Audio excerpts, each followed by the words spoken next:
Here it is, the easiest video for a booktuber to make.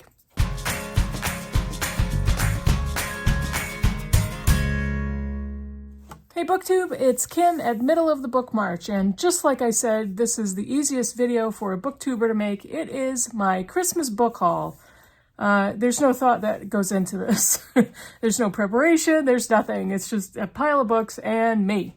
Now, along with books, I got a bunch of good stuff, but this is another of my favorite gifts. This is me in my walking blanket, and I will insert picture here so you can see it in all of its glory. But I am cold all the time now, and this is like the best thing ever. I can wear a blanket walking around, and when I lay down on the couch, I immediately fall asleep because it's so warm and cozy. So it's my go-to when I get home and want to just relax. So what about the books? Yes, I did get some books for Christmas. Not a whole lot, because as you know, I've been trying to downsize the books, but I got some great stuff that I'm very excited about. So first of all, one of my wonderful viewers and subscribers, as I'm sure they are one of yours as well, contacted me and just out of the blue said, hey, do you have the brand new Iliad translation by Emily Wilson? And I said, not yet, I'm waiting for it to come out in paperback. And she said, well, I have the Iliad and the Odyssey in Wilson's translations in hardcover. Would you like them? And I'm like, of course, but what's the catch? And she said, if you have the paperback of the Odyssey, send that to me and I'll send you this set. And I'm like, this is too good to be true. So I received them yesterday. I'm filming on Tuesday. You're watching on Wednesday. I received them on Tuesday in the mail. And I have the hardcover copy of Emily Wilson's The Odyssey, which I already had in paperback. And I now have her brand new book, The Iliad, in hardcover. So I now have the set. Thank you to Suze, who exchanged these with me.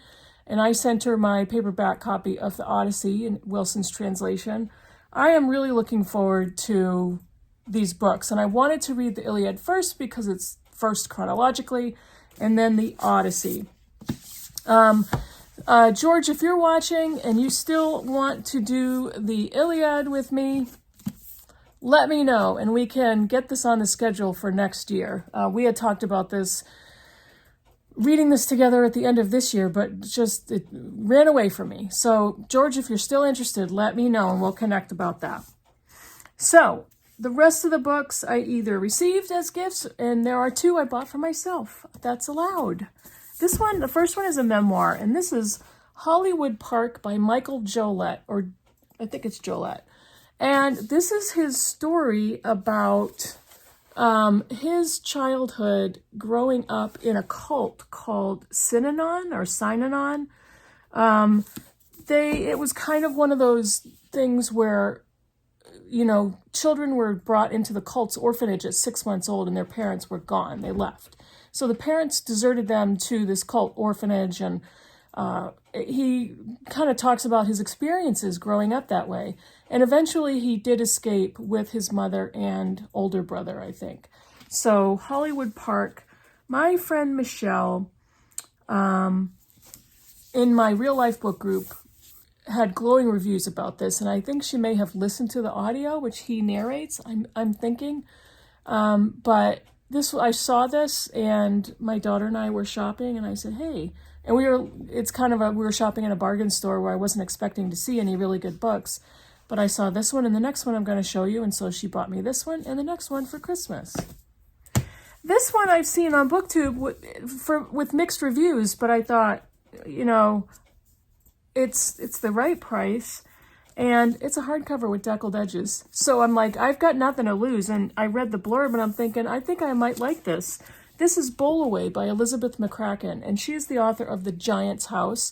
This was in the Booktube Prize, I think, this past year in fiction, last year, fiction, I don't remember. But it has gotten mixed reviews here and there. When I read the blurb, I thought, that's something I think I'm going to like.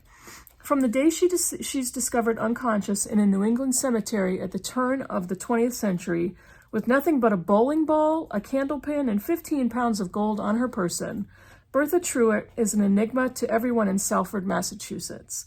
She has no past to speak of, or at least none she is willing to reveal, and her mysterious origin scandalizes and intrigues the townspeople, as does her choice to marry and start a family with Leviticus Strange, the doctor who revived her.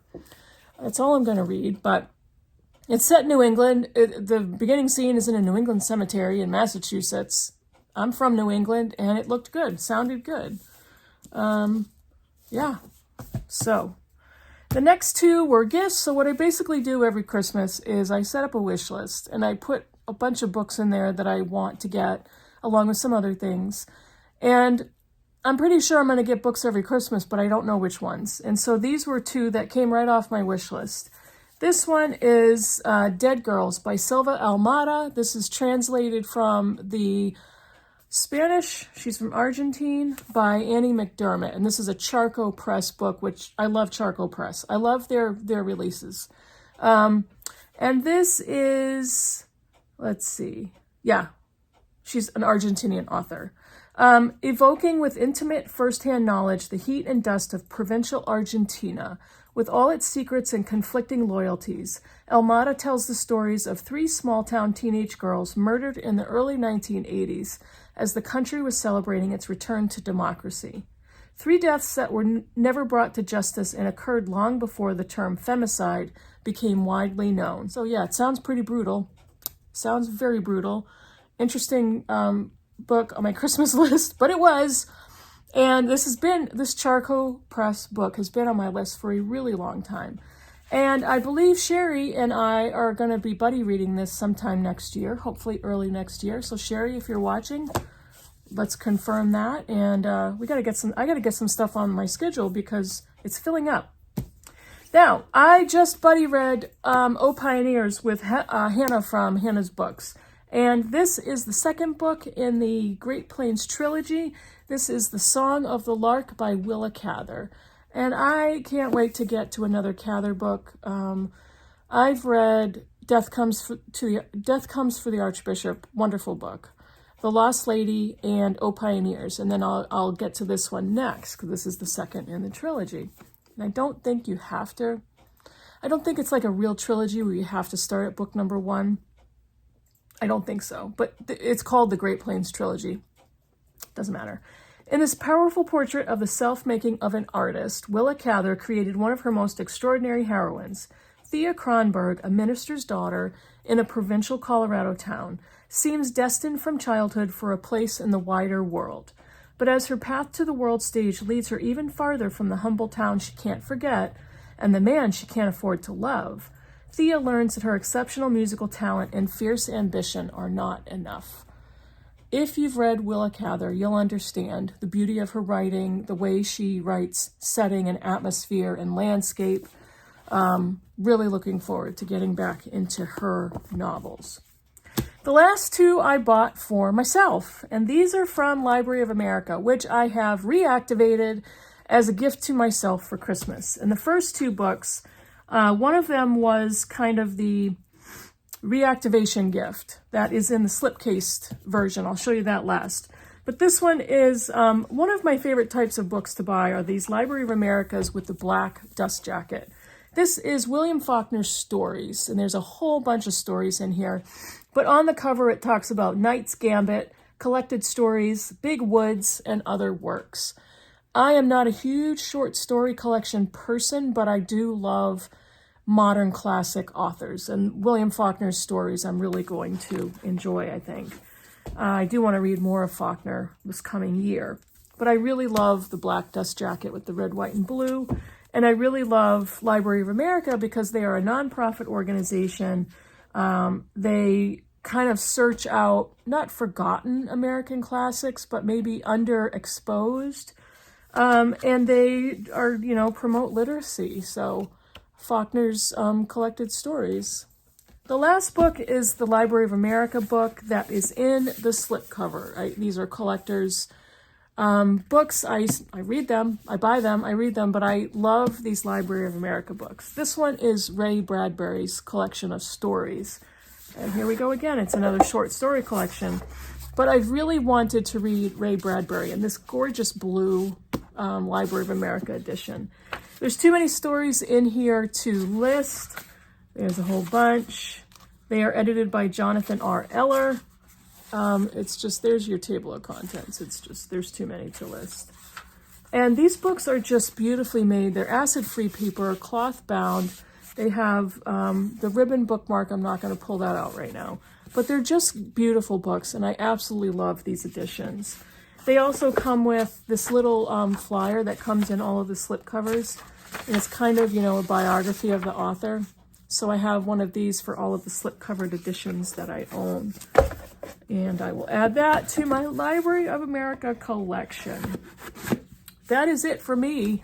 Yeah, I know it's a book haul, and I know I've gotten rid of a bunch of books. But what I've done in the last couple of years is I've gotten much more discriminating with the books I'm purchasing. So, and I have unhauled a ton of books, whether read or unread, that either I lost interest in or were so impulsive in my purchasing because I had recognized the book but wasn't really very interested in actually reading it. So the books I've kept, I've either loved or am dying to read. And this selection of books are books that I really wanted and feel like at least the majority of them will be keepers, is what I call them. The ones I want to keep on my shelf for years and years to come. So let me know what you think. Let me know about any of the books I showed you, or if you've read any of them. Let me know if you've read either of these short stories of Ray Bradbury or William Faulkner. Would love to know what you think. And that is all for me. I hope to see you all in the next video. Bye.